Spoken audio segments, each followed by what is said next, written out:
જગદીશભાઈ, એક એ પણ પ્રશ્ન છે કે જ્યારે જ્યારે કોઈ પણ નેતાઓ હોય છે તો તેમની પાછળ આપણે મુખ્યમંત્રી તો એક ઊંચા કક્ષાનું પદ છે ચોક્કસથી, પણ તેના સિવાય જો ધારાસભ્ય હોય તો તેની પાછળ 5-5 ને 6-6 ગાડીઓ ચાલતી હોય છે. જો ખરેખર પેટ્રોલ ડીઝલ જ જો બચાવવું હોય તો એ ગાડીઓમાં પણ કાપ મૂકવો જોઈએ.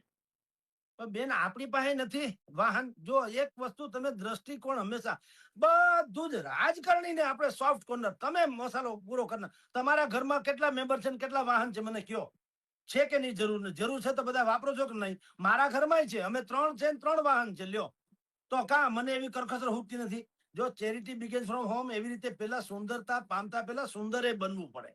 ઈ ઠીક છે, મેં તમને પેલા તો કીધું કે નરેન્દ્ર મોદીએ સોમનાથનો કાર્યક્રમ ટૂંકાવ્યો હોત સારું થાય. નગરપાલિકાથી માની અધિકારીઓને કે ઓછું પેટ્રોલ બાળો એવું કદાચ જાહેર કરશે, કરે તો સારી વાત છે, જરાય વાંધો નથી, કરવું જ જોઈએ. પણ કેવળ ઈ જ દુરુપયોગ કરે છે, તમે હું સદુપયોગ કરે એમ કેમ માની લેવાય? મને કયો. હવે તમે વિચાર કરો, જયારે તમે કોકને માની લો કે તંત્રને ફોન કરો ને મોડું આવે, ત્યારે જો તંત્ર એમ કે મામલતદાર કે ભાઈ હવે મારા પેટ્રોલ ડીઝલ નો ડખો છે ને, હમણાં સરકારે કરકસર કરીને કીધું ને એટલે હું બુધવાર આવીશ, તો આપણે બધા રાયડું પાડશું કે તંત્ર તો ધ્યાન આપતું નથી, 2-4 દિવસે આવે છે ને અકલનો છાંટો નથી, વગેરે વગેરે. એટલે આપણે પૂછડે પકડો તો ખાંડો ને મોઢે પકડો તો ઓલા કે ને એના જેવું છે આ. કે તમે વાંક દ્રષ્ટાની જેમ નીકળ્યું, વાંક જ ક્યારેય ભારતીય બનશો જ નહીં ભલામણા. કે ભાઈ હાલો ઓકે, વડાપ્રધાને કીધું ચાલો અમે એક વખત, સરકારને શરમ આવી જાય એક વખત, એવું કામ નાગરિકો કરી ના બતાવે કે ભાઈ હાલો અમે એસી બસમાં જ જશું, સિટી બસમાં જ જશું, શહેરે ટેક્સી કરશું, મેટ્રોમાં જશું, ચાલો. અને વાહનો બાકાયદા તમને શહેરમાં, જેમ રાજકોટ છે ભીડભાડ વાળું છે, અહીંયા કોઈ હાલતું નથી, ડોક્ટર કે તો હાલે ફરજિયાત, બાકી કોઈ હાલતું જ નથી, બધા વાહનમાં જાય છે. અને સૌથી વધુ ગુજરાતમાં અગર વાહન ધરાવનારું કોઈ શહેર હોય તો એ રાજકોટ છે, 2 વ્હીલ થી 4 વ્હીલ સુધીમાં. હવે માની લો કે વડાપ્રધાનની અસર પછી આવતીકાલે તમને રોડ રસ્તા ખાલી જોવા મળે અને રીતસર શેરે ટેક્સીની જેમ એક ટેક્સીમાં 4-4, 5-5 જણા આડાવડા ગોઠવણ કરીને જાતા જોવા મળે, તો પ્રધાનો શરમાય. અને તો આપણે કહી શકીએ કે ભાઈ આ રસાલા તમારા શું કામના છે. પણ તમે બસ બંધ કરી દો, અમે ટેસડા કરી લઈએ, એમ ના હાલે. નાગરિક તરીકે પણ આપણી કોઈ જગદીશભાઈ, ફરજ જે તો છે કે. જાહેરાત કરે છે પહેલા તેમને અમલ કરવો પડશે, અને પ્રજા પણ એ જેટલા પણ નેતાઓ છે જે જાહેરાત કરવા વાળા છે તેમાંથી પ્રજા પણ શીખશે કે જો આટલો ના ના, મોટી પ્રજા અશિક્ષિત ક્યાં છે? પણ નેતા જો પ્રજા અશિક્ષિત છે, એમની પ્રજા એમાંથી શીખશે. એટલે તો પ્રધાને તો સૌથી પહેલા નરેન્દ્ર મોદીએ કીધું ભાઈ સફાઈ કરવી જોઈએ, કચરો એક વખત સાફ કર્યું હતું કે નહીં? પછી શું થયું? શીખી ગયા આપણે કઈ? એટલે ઉલ્લુ બનાવવાના કારખાના છે. આપણે ઓછી માયા નથી. આપણે એક દી એને ફોટા પડ્યા, આપણે ફોટા પડવી લીધા. કા ગંદકી તો આપણે, એને તો ભગવાન દયાથી વડાપ્રધાન નું કાર્યાલય તો અફલાતુન છે, એનું રહેવાનું રહેઠાણમાં ગંદકી તો છે નહીં. હવે તોય છતાં એને એક દી હાવેણો પકડી લીધો, તો આપણે કે અમે એક દી પકડી લીધો. અહીંયા બધા નેતાઓએ એક દી પકડીને હાવેણે ક્યાં ગઈ રાજા રામ જાણે. અને કચરો પાછો એવો, કચરામાં પાછું પોતાની સાડી મેલી ન થાય એવા તો કચરા કાઢ્યા હતા નતા. તો આપણી તમે ભલામણ, મને સમજાતું એ નથી બેન કે તમે નાગરિકોની ફરજ વિશે કેમ આપણે કોઈ ચર્ચા નથી કરતા. અરે ગોળ્યા પ્રધાનો ગણ્યા કરતા છે કેટલા? હાલો સમજી લ્યો. પણ 140 કરોડ પ્રધાન છે. હાલો મને કયો, 1 કરોડ જણા છે આવા પ્રધાન જેવા, માની લો પ્રધાન અને પ્રધાન જેવા 1 કરોડ છે, 2 કરોડ છે, 10 કરોડ છે, માની લો તો 130 કરોડ બધા વધ્યા કે નહીં? તો 130 કરોડ લોકો કઈ આમ આવી પ્રેરણા લે તો કઈ જગતમાં ફેરફાર ના પડે? પણ અમારે નથી. તમે કરો આ જ માથાકૂટ છે. અને ડિબેટના વિષયો આવા જ બનતા હોય છે. એટલે ભાઈ ઈ કરે છે તો તમે શરમાઈ જાવ. હું તમને કહું ને, મંદિરમાં ચાખડી પહેરીને જાવ તમે, બૂટ પહેરીને, તો તમારે શરમાવું પડે કે પૂજારી તમને ખીજાવવું પડે? તમારે શરમાવું પડે ને, મારે શરમાવું પડે ને. હું બૂટ પહેરીને જાઉં, બધા મારા સામું જુએ કે આ ભાઈમાં કેમ છે, આ બૂટ પહેરીને આવ્યો, તો મારે શરમાવું પડે ને, કારણ કે કોઈએ બૂટ પહેર્યા નથી હોતા, એટલે મારે બૂટ પહેરીને જવામાં સંકોચ થાય. એવી રીતના જનતા પણ સ્વયં એક વખત નક્કી કરે. આ દેશની જ વાત છે ને. અમસ્તું પેટ્રોલ મોંઘું થાય, નરેન્દ્ર મોદી મોંઘું પડવાનું? મને કયો. હાલો પ્રધાન છે એને મોંઘું પડે છે? એને તો કઈ ઉપાધિ નથી, બધા ગામને પૈસે તાકડધીનના છે. એટલે ભલામણા પેટ્રોલ પંપમાં લાઈન આપણી જ્યાં લાગે છે. આજે શેર બજાર તૂટી ગયું, ખાલી ખબર પડી કે ભાઈ પેટ્રોલ ડીઝલ ઓછું બતાવવાની વાત કરું. સોનું નહીં તો સોનાના જે કલ્યાણ જ્વેલર્સ થી માંડીને જેટલા પણ લોકો શેર બજારમાં લિસ્ટેડ કંપની છે, તમે જુઓ ભાવ બધાના ઘટી ગયા. તો નુકસાન તો આપણને જ થાય છે, પ્રધાનને ક્યાં થાય છે? તો પ્રધાનો કે મોટા માણસો કે સાધુ સંતો કે બીજા કરતા મહાન વિભૂતિઓ જે કઈ કે તો સીધું આપણે એમ બ્લેમ કરીને એમ કહેવા માંડીએ કે તમે કઈ નથી કરતા તો અમે કઈ નહીં કરીએ, એવું ન હોય. આજની તારીખે ગાંધી આશ્રમો જેટલા ગુજરાતથી માંડીને બધે છે, તમે જુઓ કેવા ભવ્ય ગાંધી આશ્રમો છે, 2-2, 5-5 એકર જમીનમાં પથરાયેલા. હવે ગાંધીજી સાદગીના પ્રતીક હતા. તમે આશ્રમો જુઓ તો નથી ભવ્ય, સાધુ સંતના આશ્રમમાં ભવ્ય નથી, એટલે હું એને કોઈ સારી વાત ન કરવી. હવે ઈ સાઈડ જુદી છે કે પોતે પણ ભવ્યતામાં જીવે છે, પણ એટલીસ્ટ ઈ વાત જે કરે છે ઈ પોતે પાળે તો રૂડું, પણ ન પાળે તો વાત તો વાજિબ છે ને કે ભાઈ કરકસરમાં જીવો. એમ વડાપ્રધાને તમને અત્યારે એટલું કીધું કે ભાઈ જો પેટ્રોલ ડીઝલના ભાવ જે છે એ અત્યારે 101 ને આળેગાળે આખા દેશમાં થઈ ગયા, 101 એને આળેગાળે થઈ ગયા. એટલે તમે જો બને ત્યાં સુધી એક તો ઈંધણ બચાવો, 1 વર્ષ સુધી સોનું ન ખરીદો, પછી ખાવાનું તેલ જે છે એ પણ તમે ઓછું કરો, ગેસ અને ફર્ટિલાઇઝર્સ છે એમાંય કરકસર થાય તો કરો, વર્ક ફ્રોમ હોમ થઈ શકે તો તમે ઈ કરો, શેરે ટેક્સી કરો. એટલે કે મેં કીધું મારી પાસે એક કાર હોય, ફોર એક્ઝામ્પલ મારે જવું ઓફિસે ને મારી જ ઓફિસ બાજુ મારા ઘરેથી કોકને જવાનું હોય તો બેસાડીને જાઓ, એકમાં 3 બેસે કે 2 બેસે બધું હરખું છે. તો એવું શહેરે ટેક્સી કરો અને વિદેશ યાત્રા ટાળો. મોટા ભાગની મિક્ષુબેન આ વાત અપીલ જે છે વિદેશી હુંડિયામણ બચાવવા માટેની છે. તમને એક જાણ ખાતર અભ્યાસુ તરીકે એક ચેમ્બર ઓફ કોમર્સે કીધું કે વર્ક ફ્રોમ હોમ, સાંભળજો, વર્ક ફ્રોમ હોમ, ઘરે બેસીને ઓફિસનું કામ કરવાનું. અગર આખા દેશમાં કેવળ 1 કરોડ લોકો, આખા દેશમાં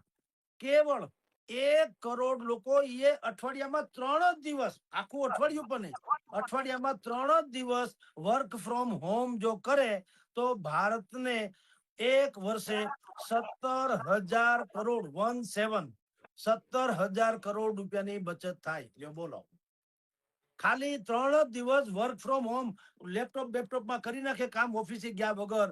આખા દેશમાંથી 1 જ કરોડ લોકો, તોય 17,000 કરોડ રૂપિયાની બચત થાય. તો ભલામણા કોક સારી વાત છે ક્યાંક સ્વીકારવી કે બધું થૂથા થૂથી જ કરવું.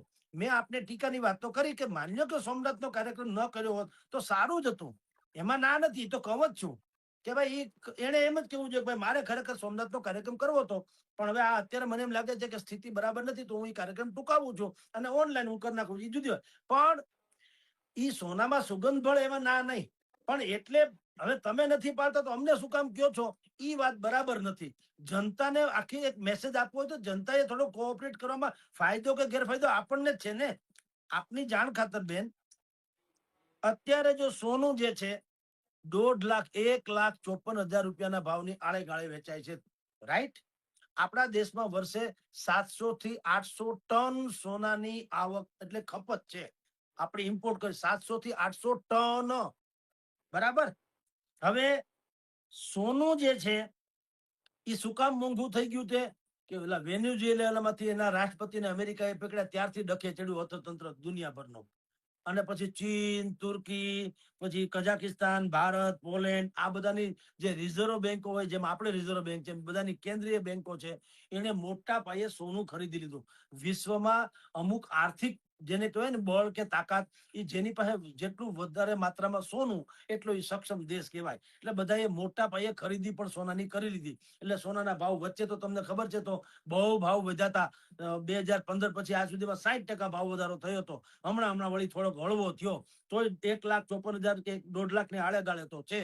હવે આ સોનું પણ મેં કીધું આપણે ઇમ્પોર્ટ કરીએ છીએ મોટા ભાગનું, તો વિદેશી હુંડિયામણ તો જાય કે નહીં? ભારતનો પૈસો ન્યા જાય. આપણા અહીંયા 90 કે 95 રૂપિયા ત્યારે એનો $1 થાય અમેરિકાનો.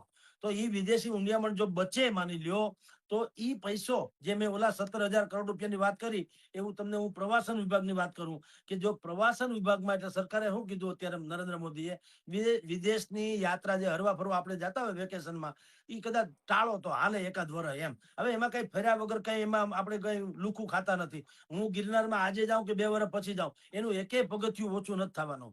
હું ઘણી વખત કહું છું, તમે ને હું આજે શોલે ફિલ્મ જોવા જાય, બસંતી નાચે છે ને ગબ્બર હજી એમને હાહાકાર મચાવે છે, જયારે કે ગુજરી ગયા ને વર્ષો થઈ ગયા ગબ્બરસિંહને, સમજી લો. તો શોખ માટે ક્યારે તમે મોડા નથી પડતા. એટલે વડાપ્રધાન એમ નથી કીધું તમે ખાવાનું બંધ કરી દો, એમ નથી કીધું તમે બાકીનું બધું શ્વાસ લેવાનું બંધ કરી દો. એને કીધું ભાઈ સાહેબ તમે બને ત્યાં સુધી ફરવા જવાનું જે છે એ એકાદ વર્ષ ટાળો તો શું ફેર પડે? તમે આજે સિંગાપુર જાઓ કે વરદી પછી જાઓ, કદાચ ક્યાંક ઉમેરા હે, ઓછું તો નહીં થાય. એવી રીતે પેટ્રોલ ડીઝલ ઓછું બાળશો તો તમને ફાયદો થાય, પેટ્રોલ પંપે લાઈન ઓછી થાય, ભાવ ઓછા થાય, તમને ફાયદો. વિદેશ યાત્રાની તમને બેન વાત કરું, ટુરિઝમ ડિપાર્ટમેન્ટ આપણે આપણું ભારતના લોકો મોટા ભાગે Thailand, Dubai, UAE, America, વિયેટનામ, Indonesia વગેરે જગ્યાએ મોટા ભાગે ઉનાળાની વેકેશનમાં જતા હોઈએ છીએ. હવે એમાં જો 50% ઘટાડો, આ સર્વે, આ ચેમ્બર ઓફ કોમર્સ જેવાના સર્વેની વાત છે, મારી તમારી વાત નથી કઈ ઊંચી, કે આમાં જો 50% નો પણ ઘટાડો ધારો કે આવે પ્રવાસ કરવામાં વિદેશનો, તો પણ તમારી જાણ ખાતર ભારતના હોટેલ્સ ઉદ્યોગને, પછી વિમાની સેવાને, પછી હસ્ત ઉદ્યોગોને, પછી ગાઈડ થી માંડીને બાકી બધા લોકોને, ટેક્સી ડ્રાઈવરોને, આવા બધા હોટેલ્સ ને ધાબા ને બધું જે ગણો, એ સ્થાનિક ઉદ્યોગોને કેટલો ફાયદો થાય ખબર છે? ગણતરી પ્રમાણે 1.35 લાખ કરોડ. બોલો, 1.35 લાખ કરોડ ખાલી એક અપીલ માત્ર થી 50% પાડે તોય. 100% તો નહીં, ભલે જેને ઉડીને જવું હોય, કાવડિયા હોય, જુદી વાત છે. પણ માની લો કે કોક એમ કે ભાઈ ઓકે આપણે 1 વર્ષ પછી જશું, શું ફેર પડે? તો પણ આપણા દેશને 1.35 લાખ કરોડ રૂપિયાનો ફાયદો થાય એમ છે. હવે આવું ડીઝલ પેટ્રોલ પાસે. ડીઝલ પેટ્રોલ તમારી જાણ ખાતર અત્યારે 100-107 ની આડે ગાળેનો ભાવ છે. હવે આપણી પાસે થોડીક એક રાહતના સ્વરૂપ વાત શું છે કે યુએઈ જે છે, એ ઓપેક નામનું જે સંગઠન છે, પેટ્રોલ પેદા કરનારા 12 મોટા મોટા દેશ જે છે વિશ્વના, એનું સંગઠન છે ઓપેક. ઓપેક માંથી યુએઈ નીકળી ગયું. એ કે ભાઈ અમારે નથી રમવું, આપણી ભાષામાં લ્યો ની. હવે એ નીકળી ગયું એટલે શું થયું? જયારે તમે કોઈ સંગઠનમાં હો ત્યારે સંગઠનના નિયમ હોય. એ લોકો નક્કી કરે કે તમારા દેશમાં પેટ્રોલ પેદા થાય છે, પણ આનાથી વધુ ઉત્પાદન કરવું નહીં, દિવસના આટલા લાખ બેરલ જ કાઢવા.